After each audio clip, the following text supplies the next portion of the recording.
अनेक पालकांची तक्रार असते की माझे मूल खूप हुशार आहे पण मार्क्स का कमी येतात.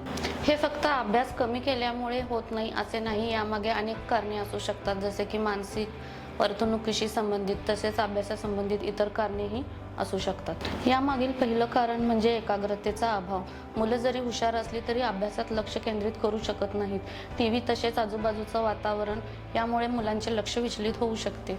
यामागे आपण काय करू शकतो तर मुलांसाठी घरातील वातावरण हे शांत ठेवा आणि अभ्यासासाठी सत्र 25 ते 30 मिनिटांमध्ये डिवाइड करा. अभ्यास करण्याची पद्धत ही चुकीची असेल तरी सुद्धा प्रॉब्लेम येऊ शकतो. त्यासाठी सराव केला पाहिजे, व्यवस्थित लक्ष देऊन वाचन केलं पाहिजे आणि जो टॉपिक असेल तो व्यवस्थितरित्या समजावून घेतला पाहिजे. यासाठी मुलांना नोट्स तयार करायला सांगा, प्रॅक्टिस पेपर वापरायला सांगा आणि टीच बॅक मेथड ही वापरायला सांगा. वेळेचे नियोजन नसणे म्हणजे पुअर टाइम मॅनेजमेंट. यासाठी वेळेचे व्यवस्थित नियोजन करून अभ्यास केला पाहिजे. यासाठी मुलांचे दैनंदिन टाइम टेबल बनवून घ्या आणि ते फॉलो करायची सवय लावा. काही मुलं परीक्षेचा ताण खूप घेतात, एन्झायटी लेवल वाढते, त्यामुळे जे वाचलेलं असतं तेही विसरतात. तर यासाठी मुलांना आपण पॉझिटिव्ह रिइन्फोर्समेंट देऊ शकतो. सकारात्मक विचारशैली ठेवून मुलांचा कॉन्फिडन्स लेवल वाढवू शकतो. रिलॅक्सेशन टेक्निक म्हणजेच डीप ब्रीदिंग मुलांना आपण शिकवू शकतो. त्याचा फायदा नक्कीच होतो. शिकण्यातील अडचणी म्हणजेच लर्निंग डिफिकल्टीज मुलांना येऊ शकतात. त्यामध्ये लर्निंग डिसेबिलिटीची केसही असू शकते, जसे की डिस्लेक्सिया. मुलांना वाचनासंदर्भातल्या अडचणी दिसून येतात, त्यामुळे मुलेही हुशार असूनही अभ्यासात मागे पडतात. तज्ज्ञांकडून मूल्यांकन करून घेऊन योग्य ती थेरपी दिली तर व्यवस्थितरित्या त्या मुलाला मार्क्सही पडू शकतात आणि त्याची कामगिरीही उत्तम होऊ शकते. मुले पाठांतर करतात पण तो टॉपिक समजून घेत नाहीत, त्यामुळे गोंधळतात आणि परीक्षेत चुकीच्या पद्धतीने उत्तरं लिहितात. यासाठी कन्सेप्ट बेस्ड लर्निंग आपण ठेवले पाहिजे. लेखन गती कमी, स्लो रायटिंग स्पीड असल्यामुळे माहिती असूनही पेपर योग्य वेळेत पूर्ण होत नाही. यासाठी आपण काय करू शकतो तर मुलांचा रायटिंग स्पीड हा वाढवू शकतो. टाइम बाउंड टेस्ट घेऊ शकतो. पालकांचा मुलांवरील जास्त दबाव, यामुळे सुद्धा मुले अभ्यासात मागे पडू शकतात. त्यासाठी मुलांची इतर मुलांशी तुलना न करता योग्य प्रकारे त्याला मार्गदर्शन करून त्याचा कॉन्फिडन्स वाढवा. कार्यकारी कौशल्यांची कमतरता, जसे की एक्झिक्युटिव्ह स्किल, यामध्ये ऑर्गनायझिंग, रिमेंबरिंग, फॉलोइंग इन्स्ट्रक्शन याचा समावेश होतो. यासाठी आपण काय करू शकतो तर मुलांना प्रोत्साहन द्या, तू करू शकतोस असा कॉन्फिडन्स त्याच्यामध्ये निर्माण करा.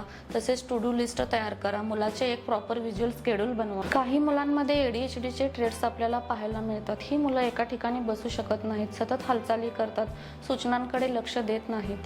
यासाठी या मुलांना एक स्ट्रक्चर्ड रुटीन फॉलो करायला लावा. फिजिकल ॲक्टिव्हिटीज ज्या असतात त्या वाढवू शकतो.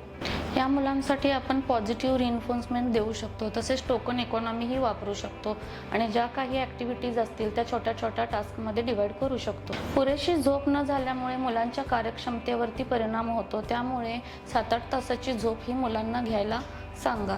तसेच स्क्रीनिंग टाइम हा कमी ठेवा. मुलांना योग्य तो पोषणयुक्त आहार दिल्यामुळे मुलांच्या कार्यक्षमतेवरती नक्कीच चांगला परिणाम दिसून येतो. प्रोटीन, फळे, सुकामेवा यांचा आहारात समावेश करा. जंक फूड हे कमी करा.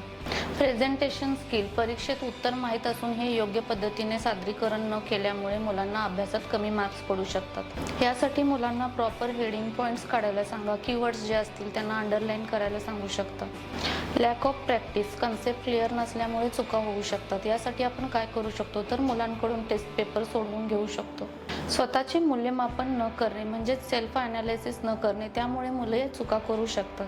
टेस्ट नंतर मिस्टेक ॲनालिसिस करा. कुठे चुकलो हे मुलांना कळले पाहिजे, त्या दृष्टीने आपण सराव करून घेऊ शकतो. आत्मविश्वासाचा अभाव, यामुळे मुलाच्या कार्यक्षमतेवर परिणाम होतो. रिपीटेडली फेल्युअर, यामुळे मुले स्वतःवर विश्वास ठेवू शकत नाहीत. यासाठी आपण काय करू शकतो तर छोटे छोटे यश मुलांचे मिळाल्यानंतर ते आपण सेलिब्रेट करू शकतो. प्रत्येक मुलाची लर्निंग स्टाईल ही वेगळी असते, जसे की व्हिज्युअल, ऑडिटरी, कायनेस्थेटिक. प्रत्येक मुलाच्या लर्निंग स्टाईलनुसार त्यांना शिकवले गेले पाहिजे. भावनिक समस्या म्हणजेच इमोशनल इश्यू, घरातील ताण, तणाव, चिंता यांचा मुलांच्या अभ्यासावरती परिणाम हा होऊ शकतो. त्यासाठी आपण काय करू शकतो तर मुलांसोबत ओपन कम्युनिकेशन ठेवू शकतो. मुलांना आधार द्या, त्यांना सपोर्ट करा. त्यांच्या भावना समजून घेऊन त्यांच्यावरती योग्य त्या पद्धतीने काम करा. प्रत्येक मूल हे वेगळं असतं, प्रत्येक मुलाच्यात वेगळं टॅलेंट असते, त्यामुळे मुलांना समजून घेऊन त्यांना चांगल्या पद्धतीने मार्गदर्शन केले तर आपल्याला चांगले रिझल्ट मिळू शकतात. जर सतत मार्क्स कमी पडत असतील तर मुलांना ओरडू नका, त्यामागील कारणे ही शोधा आणि योग्य त्या तज्ज्ञ व्यक्तींचा सल्ला घ्या.